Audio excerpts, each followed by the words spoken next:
Siemaneczko widzowie, z tej strony Godlight. Ostatnio na kanale mogliście zobaczyć aż 3 recenzje różnych gier, dlatego teraz zajmiemy się czymś nieco innym. Pewnie wielu z was, jeżeli w ogóle gracie na konsolach, no to zna serię Killzone. Te ikoniczne i te ekskluzywne dla konsoli PlayStation gry przez wiele lat ustanawiały właśnie standardy nie tylko w grafice, ale także w szeroko pojętym klimacie oraz imersji. Tak było na przykład z bardzo cenionym Killzone 2, który wtedy jak wychodził to dosłownie zniszczył wszystko graficznie na każdej platformie i zdobył też naprawdę dobre recenzje, bo uzyskał aż 91 punktów na 100, czyli to był naprawdę bardzo wysoki wynik.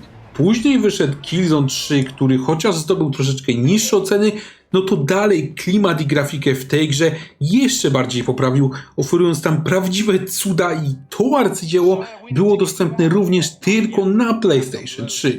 No dobra, i co do tego, że te dwie gry, czyli Killzone 2 oraz Killzone 3 to były gry wybitne, no to chyba nikt nie ma wątpliwości. Natomiast my sobie tutaj wymieniliśmy dwie gry, tak? Killzone 2 oraz Killzone 3. Gdzie jest jedynka?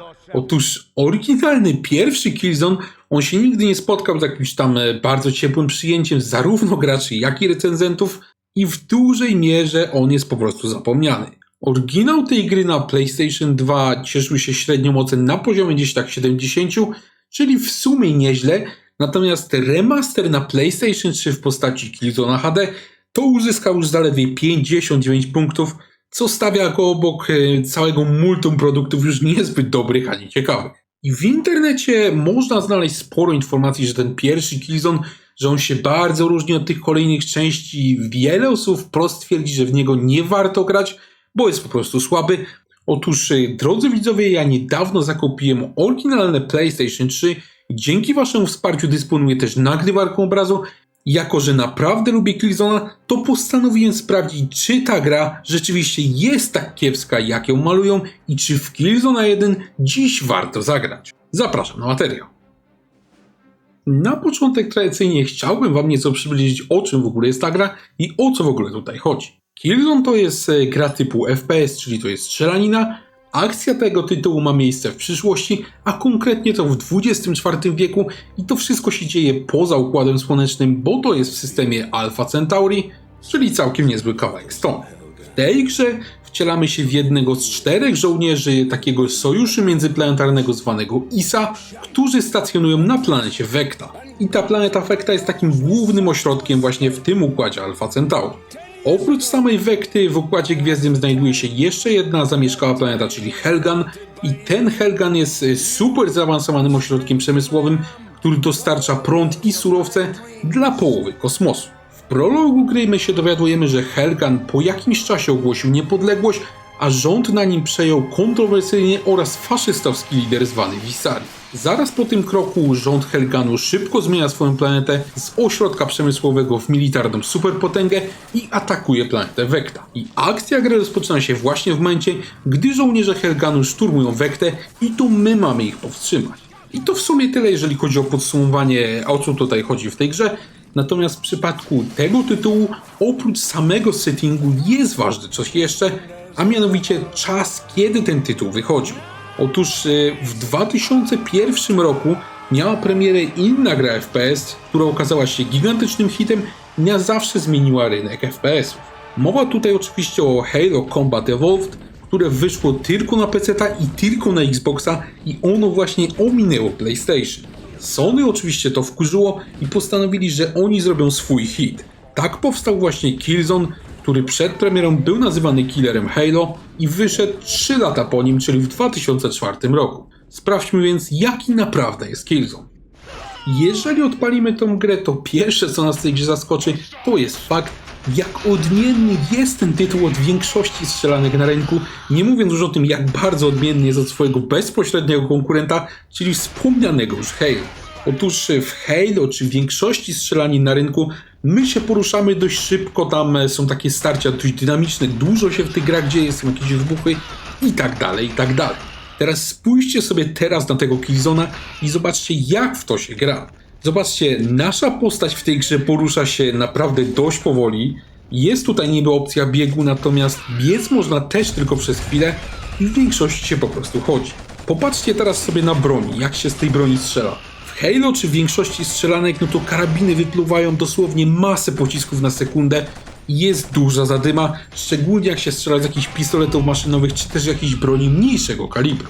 W Killzone natomiast zobaczcie, że te karabiny na ogół strzelają bardzo powoli, niemal każdy z nich ma naprawdę duży odrzut, który na bieżąco trzeba kontrolować, bo nic się po prostu nie trafi. Tutaj broń w tej grze, w Killzone, działa całkowicie inaczej niż w większości gier FPS. To jest kompletnie inny pomysł na strzelanie i do tego niewątpliwie trzeba się przyzwyczaić. I w internecie ja znalazłem sporo zarzutów, że dzisiaj ten sposób strzelania oraz poruszania się jest po prostu gówniany, że jest taki przestarzały, że jest po prostu drewniany i dzisiaj w to się nie da grać. Powiem wam, że po przejściu tej gry ja osobiście tak nie do końca uważam. Powiem wam więcej, bardzo cenione późniejsze części tej serii, czyli właśnie Killzone 2 oraz Killzone 3, mają w sumie całkiem podobny pomysł na rozgrywkę. W Killzone 2 i 3 też ta rozgrywka jest powolna, też te bronie mają wielki odrzut, też sterowanie jest dość toporne, natomiast w przypadku tych późniejszych gier to takiej krytyki już nie ma, a przynajmniej nie jest ona tak widoczna. No tak, ogólnie gameplay w tej grze jest bardzo powolny, natomiast śmiem twierdzić, że w przypadku tego tytułu właśnie tak miało być i tak sobie to deweloperzy wymyślili. Killzone to miał być produkt odróżniający się właśnie od innych strzelanek na rynku i oferujący dużo szybszą rozgrywkę. On stawia na coś totalnie innego, coś dużo bardziej powolnego, ale nadal naprawdę taktycznego. Czy ten gameplay jest dziś drewniany, czyli po prostu jest przestarzały? No trochę tak, trochę jest przestarzały i to głównie przez sterowanie, które dzisiaj trochę odstaje, ale też bez przesady.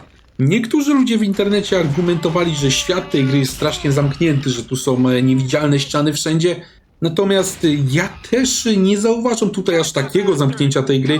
Są dużo nowsze gry, w których ja się dosłownie odbijałem od niewidzialnych ścian i taką grą na przykład był Evil West, gdzie to jest gra sprzed kilku lat, a tam dosłownie wszystko było pozamykane, szło się tylko takim liniowym korytarzem. Tutaj w Killzone też niewidzialne ściany są, ale ich nie ma aż tak dużo. Pamiętajmy, że jest to gra sprzed 20 lat. Pytanie teraz, czy ten właśnie taki ciężki, powolny system strzelania potrafi nadal w grze cieszyć. I tutaj ja wam powiem, że jestem absolutnie pewien, potrafi i moim zdaniem w Killzone 1 strzela się nadal naprawdę fajnie. To więcej, dzięki temu, że te bronie mają niską szybkostrzelność, to każdy strzał w tej grze i jego siłę naprawdę się mocno odczuwa i to jest w tej grze fajne. Moim zdaniem same odczucia ze strzelania tutaj są naprawdę na wysokim poziomie i ja się odnośnie co do gunplayu w tej grze nie mam co do czego przyczepić. Powiem wam natomiast, że jeżeli chodzi o strzelanie, to co innego mi w tej grze przeszkadzało, a czego nie zauważyłem w sumie, żeby ktoś to opisywał w internecie. Przeszkadzała mi mianowicie celność naszych broni. Otóż w tym tytule deweloperzy postawili takie rozwiązanie, że dysponujemy 4 różnymi bohaterami i w zależności od tego, kim gramy, no to poszczególne bronie mają różną celność. Wiadomo, żołnierz tego ISA będzie lepiej strzelał sobie z karabinu ISA, a mieszkaniec Helganu celniej będzie sobie radził z karabinem Helgasta.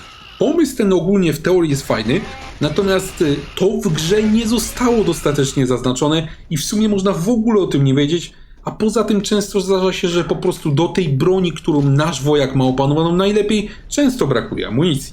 I to jeżeli chodzi o strzelanie w tej grze, to niewątpliwie temu tytułowi ciąży, chociaż ja nadal uważam, że gunplay w tej grze jest całkiem niezły i został niesłusznie w internecie obsmarowany. No dobra, gunplay i gameplay są niezłe, natomiast jednak w czymś ten Killzone przegrał walkę z tym swoim konkurentem, czyli właśnie z Halo. Otóż ja grałem w obie te gry, grałem i w Killzone'a i grałem w Halo i od razu wam mogę powiedzieć, w czym był problem. W różnorodności gameplayu. Otóż grając w Halo widać było, że lokacje w tej grze są po prostu takie sobie. Te lokacje w jedynce w Halo powtarzały się, było tam widać taki efekt déjà vu, to po prostu robiły się po jakimś czasie nudne, natomiast bez przerwy w tej grze coś się działo. Raz lataliśmy samolocikiem, raz lataliśmy na pieszo, potem wsiadaliśmy w szybowiec, na koniec cisnęliśmy przeciwników używając wielkiego czołgu i to wszystko było w jednej grze właśnie w Halo. To właśnie w dużej mierze zdecydowało o sukcesie tej gry, to jak różnorodna i ciekawa tam była rozgrywka i to przykrywało też problemy z tymi lokacjami, o których mówiłem. W Killzone natomiast lokacje są całkiem solidne, one są całkiem klimatyczne, natomiast gameplay z pewnością nie jest w Killzone różnorodny. Praktycznie całą grę my przechodzimy na pieszo strzelając z broni i nie ma tutaj większej różnorodności. Tych broni co prawda jest parę rodzajów i z nich się strzela rzeczywiście inaczej i to jest fajne, natomiast to nie wynagradza praktycznie żadnego braku pojazdów w tej grze. Na mapie my czasami możemy spotkać jakieś tam stanowiska karabinów maszynowych, w jednym przypadku jest nawet granatnik i to rzeczywiście wprowadza jakieś tam urozmaicenie, ale tego jest po prostu bardzo w tej grze bardzo mało. Ten tytuł, czyli Killzone, on się aż prosi, żeby tu zaprojektować jakieś pościgi samochodem, jakieś jazdy czołgiem, nie wiem, no, jakieś loty samolotem, no aż ta gra o to się prosi. A tego w tej grze w ogóle nie ma. W tym tytule nam pozostawało jedynie cieszyć się samym strzelaniem i to strzelanie rzeczywiście, ono dawało radość, ono było fajne, natomiast ja się nie dziwię, że ludzie patrzący obok na właśnie Halo, w którym jeździ się czołgami, podróżuje się po mapie, lata się jakimiś samolotami, oni oczywiście mogli poczuć, że Killzone pod tym względem jest wybrakowany. I rzeczywiście, moim zdaniem oni mieli rację, Killzone jest pod tym względem wybrakowany i to zresztą zauważyli sami twórcy, bo właśnie w Killzone 2 czy w Killzone 3 takiej różnorodności gameplayowej było znacznie więcej. I przez te wymienione już braki w dużej mierze nie doceniono nawet czegoś, co Killzone moim zdaniem wprowadził całkiem ciekawego, a mianowicie był to wpływ postaci na przechodzone w grze levele. Tak jak ja wcześniej mówiłem, możemy się tutaj wcielić w 4 żołnierzy.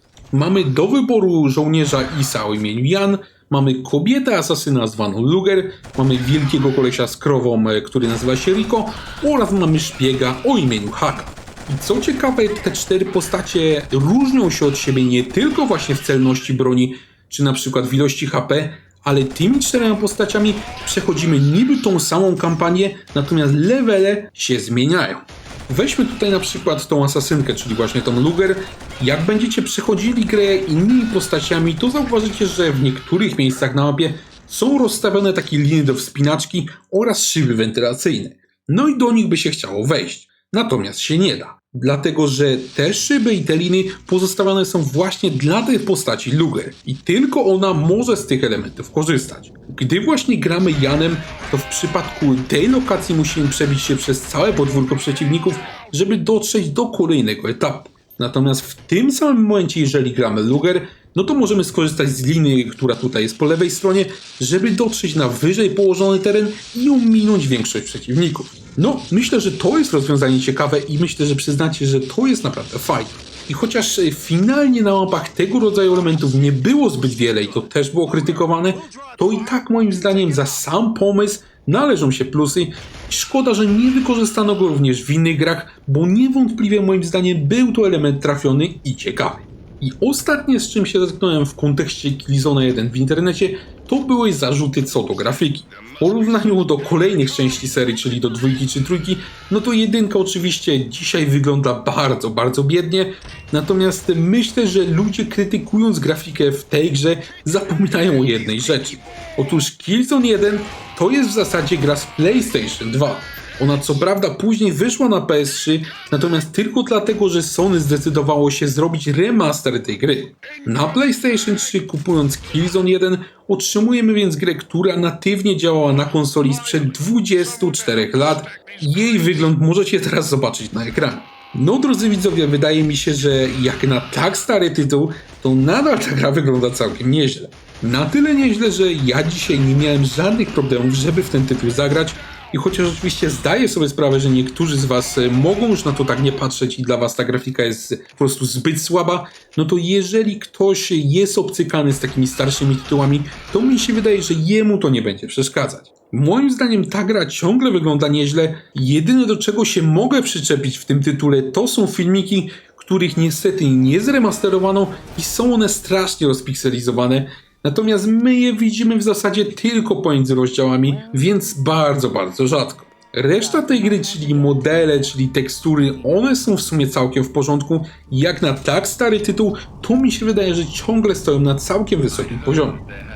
Killzone 1 przy samej premierze mierzył się z krytyką, a już później przez wiele lat był uważany za grę co najmniej przeciętną, których jest oczywiście na rynku napęczki, a dzisiaj mało kto już o tej grze tak naprawdę pamięta. Teraz po 20 latach od premiery tego tytułu na konsoli PlayStation 2 ja go sprawdziłem osobiście i wiecie co? Moim zdaniem troszeczkę internauci tą grę jednak zdemonizowali. Killzone w wersji HD ja ukończyłem kilka razy na mojej konsoli PlayStation 3 i po tym całym czasie spędzonym w tym tytule mogę wam osobiście szczerze powiedzieć, że jest to moim zdaniem nawet jak na dzisiejsze standardy gra całkiem niezła. W tym tytule mamy świetne uczucia ze strzelania, czyli element bardzo ważny w strzelaninach, mamy różnorodne mapy oraz mamy całkiem solidny klimat. Oczywiście ten tytuł ma też wady, każda gra je ma. Mamy tutaj problemy właśnie z niecelnością broni, mamy mało różnorodny gameplay i mamy jakieś tam problemy ze sterowaniem, które jest trochę toporne. Nadal jednak przyznam, że pomimo właśnie tych wad, to Killzone sprawiał mi naprawdę sporo przyjemności. Ja się nie zgadzam absolutnie z twierdzeniem, że nie warto w niego zagrać. Moim zdaniem, jeżeli jesteście fanami serii Killzone, to z pewnością powinniście tego tytułu spróbować, bo chociaż niewątpliwie on jest słabszy niż 2 czy 3, to nadal klimat Killzone z niego się wprost wylewa i moim zdaniem nadal gra się w niego przyjemnie. Powiem więcej, nawet jeżeli tej serii nie znacie, a chcielibyście właśnie się wkręcić i zacząć właśnie od samego początku, czyli od 1, to jeżeli granie w nieco poprawione starsze tytuły was nie odstrasza, no to również Killzone 1 mogę wam polecić, bo ta gra nadal jest fajna. I teraz ja się zastanawiałem, skąd więc takie niskie opinie na temat tego tytułu w internecie. Otóż ja myślę, że głównie przez jego bezpośredniego konkurenta, czyli właśnie Halo. Ogólnie Killzone 1 jest strzelanką całkiem niezłą, natomiast dużo mniej różnorodną i dużo wolniejszą, jeżeli chodzi o gameplay, niż właśnie Halo. Ludzie, porównując przy premierze i później te tytuły, szybko ogłaszali, że Killzone jest właśnie tym gorszym tytułem. Może mieli rację, może rzeczywiście Killzone jest gorszy od tego Halo, nie wnikam, natomiast myślę, że wpłynęło to też na obniżenie oceny tego właśnie Killzone'a. Stąd też wynikają te niezbyt pochlebne opinie na temat tego tytułu, myślę, że nie do końca słuszne. Z tym Halo jest jednak taki paradoks, że gdyby nie ta gra, gdyby nie to Halo, to prawdopodobnie Killzone nigdy by nie powstał, bo on miał być właśnie odpowiedzią na ten tytuł. Finalnie Killzone Halo nie pokonał, natomiast nadal mamy tutaj do czynienia z całkiem solidną strzelanką, która dzisiaj potrafi cieszyć. Jeżeli jesteście zainteresowani, chcielibyście zagrać w tego ciekawego klasyka, no to niestety tutaj już zaczynają się schody. Otóż oryginalny Killzone, tak jak mówiłem, wyszedł na PlayStation 2, no i dzisiaj już po prostu wygląda tak sobie. Jego remaster, który ja ogrywałem, on wyszedł na PlayStation 3 i niestety tylko tam pozostał. Zagrać więc w niego można na PlayStation 3 i w zasadzie tylko tam. Kiedyś on był dostępny jeszcze w streamingu PlayStation Now, natomiast ja nie wiem, czy tak dalej jest. Ta strona Sony jest strasznie pogmatwana, jeżeli chodzi o PlayStation Now, także ja nie mogę tego znaleźć, a ja bym osobiście chciał, żeby więcej ludzi mogło się z tym tytułem zapoznać. A wy, drodzy widzowie, dajcie proszę znać, czy graliście w jakieś gry z serii Killzone i czy w takim wypadku chcielibyście spróbować właśnie zagrać w 1. Jak zawsze chętnie z wami na ten temat dyskutuję. Dziękuję wam bardzo za obejrzenie tego filmu. Jeżeli on się wam podobał, to zapraszam was serdecznie do obserwowania kanału, bo takie filmy będą się na nim pojawiać regularnie. Gorąco dziękuję też wszystkim wspierającym kanał. Jestem wam bardzo wdzięczny za okazaną pomoc. Dzięki właśnie waszemu wsparciu przygotowywane filmy na kanale mogą być jeszcze lepsze. Także dzięki panowie, pozdrawiam i trzymajcie się.